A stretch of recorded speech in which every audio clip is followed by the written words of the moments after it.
Welcome to our video on transformativity. We're going to be discussing different cases on how different experiences will have different effects on people depending on what they are and what they've experienced at different times. And so there are three things about transformativity.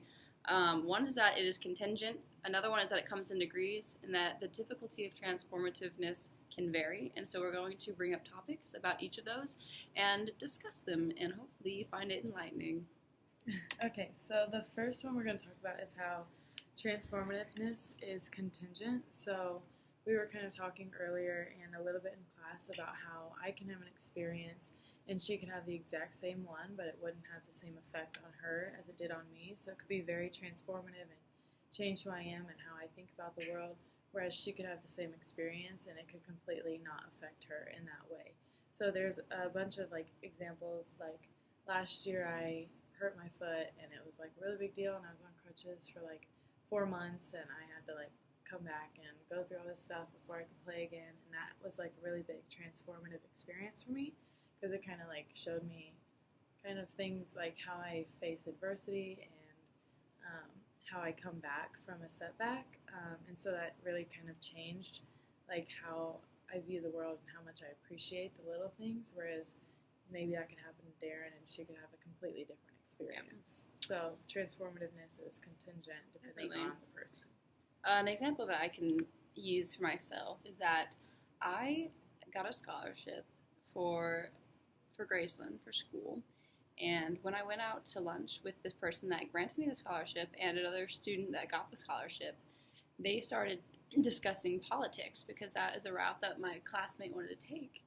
And so, we were eating lunch. Obviously, I was going to eat, and they were talking, and I tend to take the stance on where if I don't agree with something they're talking about, I usually just keep my mouth shut.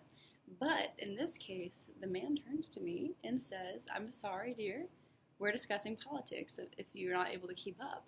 And I was like, oh. And I've never really experienced any sexism, especially in academics or politics or anything such as that. And so that really, really opened my eyes to that. Obviously, I knew sexism was still a thing, but I've never experienced before. And so now I'm just kind of looking at everything in a different view, whereas something like that to another person might not have came across anything at all. They might think, oh yeah, women aren't supposed to talk about politics, or it's not something that we should know. And that's an issue, I think, but that's something that was very transformative for me. All right, number 2. We're also going to discuss how transformativeness comes in degrees. So that's kind of self-explanatory. Some experiences are super deep and, we talked about in class, they're global changes of self-conception or how you perceive the world, whereas other transformative experiences are hold less weight, and they're not as deep as some other ones. So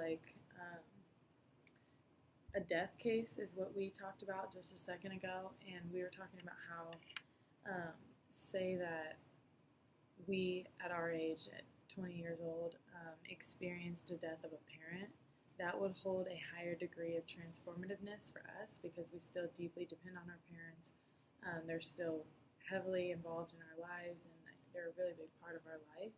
So that would hold a high degree and a deep level of transformativeness, whereas if we were older and we had a family of our own and kids of our own, and we expected kind of the death of a parent at a certain age, that's something you prepare for. You don't depend on your parents as much.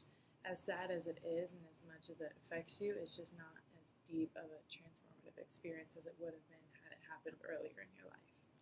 Another example that we used in class that was a really good example was how if a elderly person is facing a death experience, say from terminal cancer, and then a teenager will get in a car accident and be also extremely close to death, but they come to survive, they will have a more transformative experience simply because it's premature and they are not expecting it. It was an unexpected event, whereas the elderly person that has a terminal disease is in that place where they know death is going to come, and that it is something that they have more time to accept about it. And so in that case, the teenager will have the higher degree of transformativity, a lot of words, and the elderly person will not.